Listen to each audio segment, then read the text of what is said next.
வணக்கம்.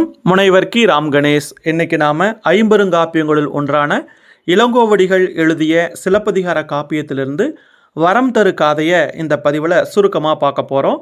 இந்த வரம் தரு காதை சிலப்பதிகாரத்தினுடைய 30வது காதை, கடைசி காதை. இது வஞ்சிக்காண்டத்தில் இடம்பெற்றிருக்கிறது. இதோட சிலப்பதிகார காப்பியம் நிறைவடையுது. இந்த காதையில் என்ன செய்தி அப்படின்னு பார்த்துடலாம்.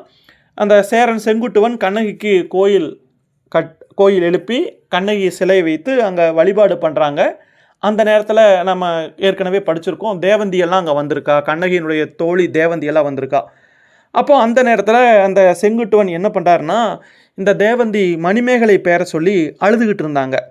அப்போது அந்த நேரத்தில் அந்த சேரன் செங்குட்டுவன் கேட்குறாரு தேவந்தி கிட்ட, நீ மணிமேகலைன்னு சொல்லி ஒரு பொண்ணை பற்றி சொல்லி அழுதையே, அவள் துறவியாக மாறிட்டான்னு சொன்னே இல்லையா, அதுக்கு என்ன காரணம்னு சொல்லு அப்படின்னு சொல்ல, அப்போ கண்ணகியினுடைய அந்த தோழியாகிய தேவந்தி சொல்கிறாங்க, அந்த அரசனை வாழ்த்திட்டு சொல்கிறாங்க, இந்த கண்ணகியினுடைய கணவன் கோவலன் இரண்டாவதாக ஒரு பெண்ணை மணந்து வாழ்ந்தான். அவளுடைய பேர் மாதவி.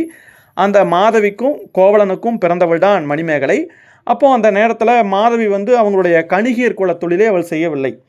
அப்போது கோவலன் இறந்ததுக்கப்புறம் மாதவியினுடைய தாயான சித்ராபதி மாதவி கிட்ட என்ன சொல்கிறான்னா, அவளுடைய அழகையெல்லாம் எடுத்து சொல்லி அந்த மணிமேகலை எந்த அளவுக்கு அழகியாக இருக்கிறாள்னு சொல்லி அவளை குலமுறைப்படி கணிகையாக மாற்று அப்படின்னு சொல்கிறாங்க. கணிகையாக மாற்றுறதுனா அவளுக்கு ஆடல் பாடல் எல்லா கலைகள்லாம் கற்றுக் கொடுத்து அவளை ஆட வைக்கிறது, அங்கே வரக்கூடிய ஆண்களுக்கு பிடிச்ச மாதிரி நடந்துக்கணும். இதுதான் அந்த கணிகை குலத்தினுடைய தொழிலே.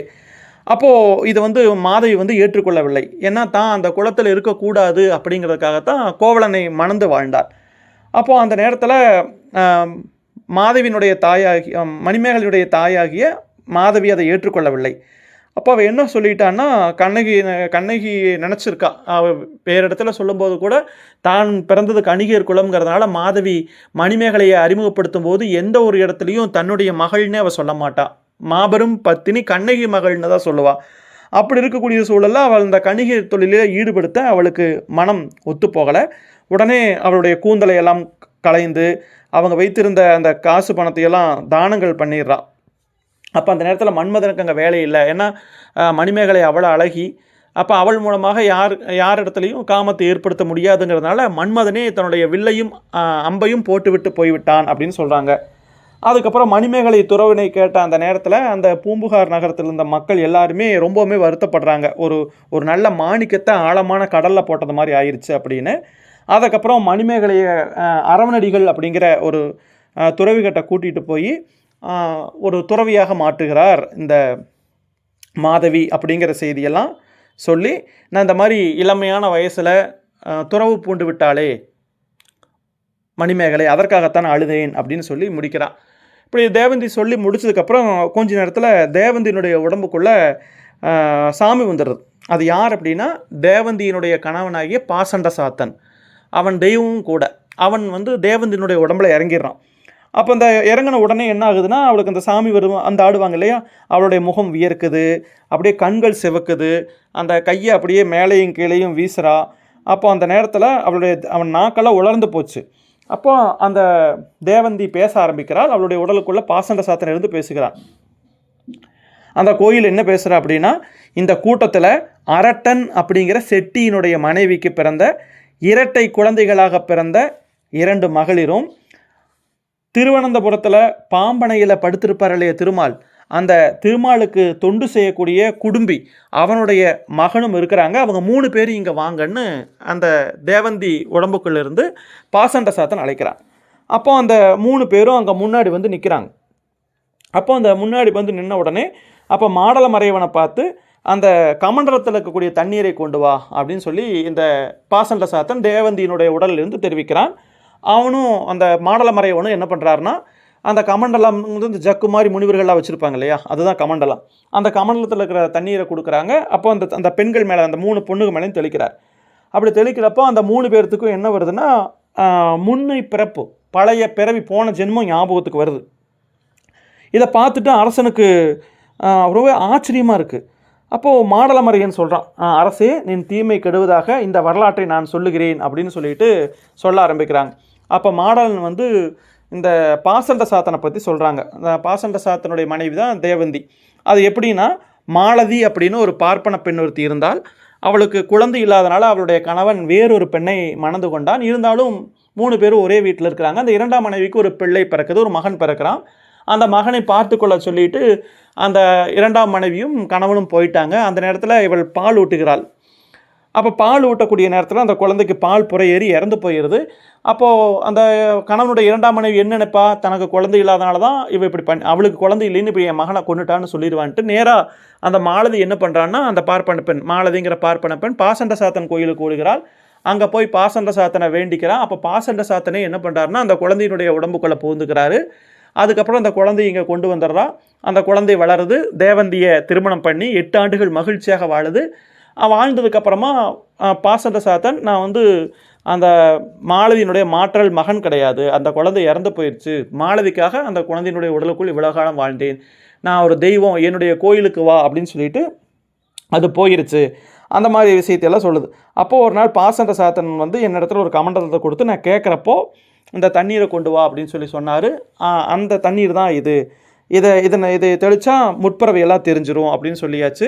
அந்த 3 பெண்கள் மேலேயும் தெளிக்கிறாங்க.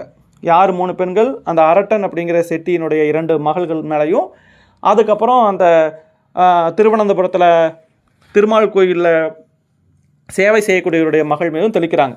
அப்போ அந்த 3 பேருமே முற்பிறவி ஞாபகம் வருது. அந்த ரெட்டை பிள்ளைகள் இருக்காங்க இல்லையா, அதில் ஒரு பெண் வந்து கண்ணகியினுடைய தாய், இன்னொரு பெண் வந்து கோவலனுடைய தாய், அந்த 3ஆவதாக அந்த திருமால் கோயிலில் சேவை பண்ணுறவருடைய மகள் வந்து மாதரி. இந்த மாதரி யார் அப்படின்னா, கண்ணகியும் கோவலனும் மதுரை வந்தப்போ அந்த கவுந்திடிகள் அப்படிங்கிற துறவி இந்த மாதரி வீட்டில் தான் கொண்டு போய் இவங்களை தங்க வச்சாங்க. அப்போ அவங்க 3 பேர் தான் இப்போது இந்த 3 பெண்களாக இருக்கிறார்கள் அப்படின்னு சொல்கிறாங்க. அப்போது அந்த கண்ணகியினுடைய தாய் வடிவத்தில் இந்த பிள்ளை பேச ஆரம்பிக்குது. உன்னை அந்த கண்ணகி சிலையை பார்த்து பேசுது. உன்னை முதல்ல ரொம்பவுமே பாராட்டின உன்னுடைய கணவன் தவறான வழியில் போனதுனால உனக்கு ஏற்பட்ட அந்த துன்பம் பெரியது. அதற்காக நானும் உன்னுடைய தாயாகி நானும் ரொம்ப வருத்தப்பட்ட. நீ என்னை நினைக்கல, வேறு நாட்டில் யார் துணையும் இல்லாமல் உன்னுடைய காதலனுடன் போய் துன்பம் அடைந்த என் பெற்ற மகளே, எனக்கு துணையாக இருந்தவளே, எனக்குற்ற துயரத்தை வந்து போகக்கூடிய நங்கையே நீ வரமாட்டையா அப்படின்னு அவங்க அம்மா அழுகிறா அந்த குழந்தையினுடைய வடிவத்திலேருந்து. அப்போ அதே நேரத்தில் கோவலனுடைய அம்மா பேசுகிறா. கோவலன் இருக்கிறதா நினச்சிக்கிட்டு, நீ எங்களை பிரிந்த பிறகு எங்கள்கிட்ட அன்போடு இருந்து வந்த பெண்ணிற்கு அணிகலன் போன்றவளாகிய, பெண்களுக்கெல்லாம் அணிகலன் மாதிரி இருக்கக்கூடிய கண்ணகி அழைச்சிக்கிட்டு நீ இரவாக போயிட்டியே, பிறர் அடையாத பெரிய துன்பத்தை அடைந்து வேறு நாடு சென்றாயே, அதுக்காக நான் ரொம்பவுமே வருத்தப்படுறேன், என்னுடைய மகனே என் பக்கம் வரமாட்டேயான்னு அழுகிறாங்க. அப்போ அந்த கண்ணகியினுடைய தாயும் கோவலனுடைய தாயும் இந்த பிறப்பில் அரட்டன் செட்டியினுடைய இரட்டை பெண் குழந்தைகளாக பிறந்திருக்கிறாங்க அப்படிங்கிறத நம்ம தெரிஞ்சுக்கிட்டோம். அதற்கு அடுத்தபடியாக அந்த திருமால் கோயிலில் திருவனந்தபுரம் அந்த திருமால் கோயிலில் சேவை செய்யக்கூடிய மகள் அந்த பெண் என்ன சொல்கிறான்னா, நான் வந்து மாதரி, கோவலன் வந்து கொலையுண்ட அந்த நேரத்தில் நான் வைகை ஆற்றிலிருந்து வந்துக்கிட்டு இருந்தேன், எங்கே போயும் உன்னையெல்லாம் பார்க்கல அப்படின்னு சொல்லி கண்ணகி சிலையை பார்த்து அழுகிறா. இந்த மாதிரியெல்லாம் சொல்லும்போது மன்னன் வந்து ஒரே ஆச்சரியமாக பார்க்குறாங்க. அப்போ மாடலமறையோனை பார்க்குறாரு. மாடலமறையோன் வந்து சொல்கிறான், அதாவது என்ன அப்படின்னா, இந்த கோவலன் ஏன் இப்படி ஆனான் அப்படின்னா, அவன் இந்த பிறவியில் அவன் செஞ்சது ஒரே ஒரு நல்ல விஷயம் என்ன அப்படின்னா, ஒரு சமயம் மணிமேகலைக்கு பெயர் சூட்டு விழா நடக்கக்கூடிய நேரத்தில் ஒரு பார்ப்பனன் அங்கே பொருள் வந்தபோது ஒரு மதம் கொண்ட யானை அவனை கைப்பற்றியது. அப்போ கோவலன் அவளை காப்பாற்றியிருக்கிறான். மற்றபடி அவன் நல்லதுன்னு பெருசாக எதுவும் செய்யலை. இப்போ கோவலன் கண்ணகியோடு சேர்ந்து சொர்க்கம் போகக்கூடிய அளவுக்கு நல்ல அர்த்தனை செய்யாதனால இவங்க யாருமே இன்னும் சொர்க்கத்துக்கு போகலை. இப்போ அந்த கண்ணகியினுடைய அம்மாவும் மாதவியினுடைய அம்மாவும் இந்த மாதிரி எல்லாருமே குழந்தைகளாக பிறந்திருக்கிறார்கள். இந்த மாதிரியெல்லாம் சொல்கிறான். அப்போது அந்த நேரத்தில் என்ன சொல்கிறார் அப்படின்னா, அந்த மாடலமறையோன், இந்த உலகத்தில் பிறந்தவங்க இறக்கிறதும் இறந்தவங்க பிறக்கிறதும் புதுமையான விஷயம் கிடையாது, படைப்பு காலம் தொட்டு நடக்கக்கூடிய ஒரு செயல் தான். நம்ம என்ன செய்கிறோமோ அதை நிச்சயமாக அனுபவிப்போம் அப்படின்னுலாம் அந்த அரசன்கிட்ட சொல்கிறாரு அந்த மாடலமறையோன். அதுக்கப்புறம் சேரன் செங்குட்டுவன் அந்த கண்ணகியை வணங்கிக்கிட்டு அந்த கண்ணகி கோயில் இருக்கக்கூடிய அந்த இடம் வந்து வரி இல்லாமல் இனமாக அந்த நிலத்தை கொடுக்குறான். அதுக்கப்புறம் கண்ணகி கோயிலில் தினமும் பூஜை நடக்கணும் அப்படின்னு சொல்லிட்டு தேவந்திகிட்ட சொல்லி, நீயே அந்த கோயிலில் பூசாரியாக இருந்து வா அப்படின்னு சொல்லிட்டு அந்த பத்தினியாகிய கண்ணகி கோயிலை 3 முறை வலம் வந்து வணங்கி நின்றுட்டு நிற்கிறான். அதே நேரம் அந்த அரசன் வந்து என்ன பண்ணியிருக்கிறாருன்னா, அந்த கண்ணகிக்கு கோயில் வழிபாடு செய்யக்கூடிய நேரத்தில் அவர் அடைச்சி வச்சுருந்த அந்த கைதிகளையும் பிற நாட்டு அரசர்களையும் விடுதலை பண்ணிடுறாரு. அவங்களும் அந்த இடத்துக்கு வர்றாங்க. அவங்களும் வந்து எல்லாருமே வணங்குறாங்க. அப்போ அந்த நேரத்தில், அந்த வணங்கக்கூடிய நேரத்தில் அவங்க என்ன சொல்கிறாங்க அப்படின்னா, அந்த நேரத்தில் எங்களுக்கும் அந்த கண்ணகி கிட்ட வேண்டிக்கிறாங்க, எங்களுக்கும் நீ எங்களுக்கு ஏதாவது அருள் செய்வாயாக அப்படின்னு சொல்லி வேண்டிக்கிறாங்க. அப்போ அந்த வேண்டிக்கக்கூடிய அந்த நேரத்தில் வானத்திலிருந்து என்ன ஒரு குரல் கேட்குதுன்னா, கண்ணகி வந்து சொல்கிறா, நீங்கள் எல்லாருமே நல்லபடியாக வாழுங்கள் அப்படின்னு சொல்லிட்டு சொல்கிறாங்க. உனக்கு அருள் செய்தோம் அப்படிங்கிற மாதிரி கண்ணகி அந்த இடத்துலேருந்து சொல்கிறாங்க. அதுக்கப்புறம் இளங்கோவடிகள் இடத்துலையும் கண்ணகி பேசுகிறாங்க.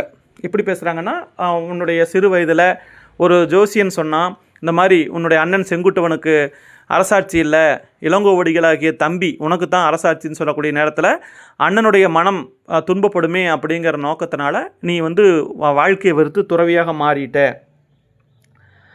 அப்படின்னு சொல்லி அவனையும் வாழ்த்துறாங்க. அந்த இளங்கோவடிகளையும் வாழ்த்தக்கூடிய அந்த ஒரு காட்சியை பார்க்க முடியுது. இது இளங்கோவடிகளே சொல்கிறார், எனக்கும் கண்ணகி வந்து அருள் செஞ்சாங்க அப்படின்னு. அதற்கப்புறம் இளங்கோவடிகள் வந்து அங்கே இருக்கக்கூடிய மக்கள் இடத்துல பேசுகிறார்.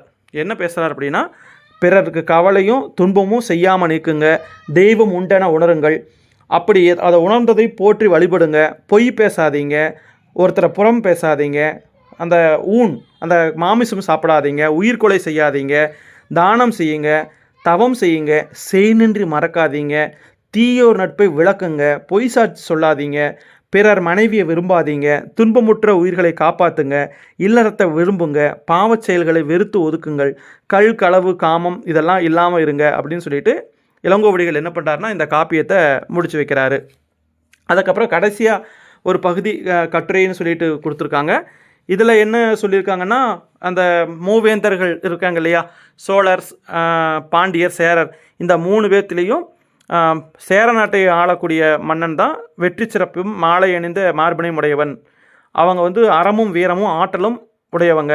வஞ்சி மூதூரினுடைய மேன்மையான இயல்பும், அந்த நகரில் விழா நடக்கூடிய நேரத்தில் தேவர்களே வருவாங்க, அங்கே குறைவை கூத்தெல்லாம் நடக்கும், உணவு வந்து அதிகமாக எல்லாருக்கும் கொடுக்கப்படும், இப்படியெல்லாம் சொல்லி அந்த செங்குட்டுனுடைய சிறப்பையும் சொல்லி இத்தோட அந்த வஞ்சிக்காண்டமானது நிறைவுறுகிறது அப்படிங்கிற மாதிரி இதை முடிச்சிருக்காங்க. அப்போது இதுதான் சிலப்பதிகார காப்பியத்தில் அந்த இறுதி காதையாக இருக்கக்கூடிய வரம் தரு காதை. அந்த கண்ணகி எல்லாத்துக்கும் வரம் கொடுக்கறது, எல்லாரும் நல்லபடியாக வாழுங்கள் அப்படின்னு சொன்ன அந்த ஒரு செய்தியும் இதில் சொல்லப்படுது. அந்த கண்ணகி கோயிலிருந்து அந்த அரசன் எங்கே போகிறார் அப்படின்னா, மறுபடியும் வேள்வி செய்யக்கூடிய இடத்துக்கு மாடல மறையனோட போய் சேர்ந்து போகிறாரு. அப்புறம் அந்த கண்ணகி இளங்கோவடிகள் இடத்துல பேசுனது, இளங்கோவடிகள் மக்களிடத்துல பேசியது, இதோட அந்த வரம் தரு காதை அப்படிங்கிற இந்த காதை முடிஞ்சிருச்சு. மிக்க நன்றி. மீண்டும் நாம் இன்னொரு பதிவில் சந்திக்கலாம். வேறு ஏதாவது சந்தேகங்கள் இருந்துச்சு அப்படின்னா நீங்கள் கமெண்ட் பகுதியில் குறிப்பிடுங்க. நன்றி.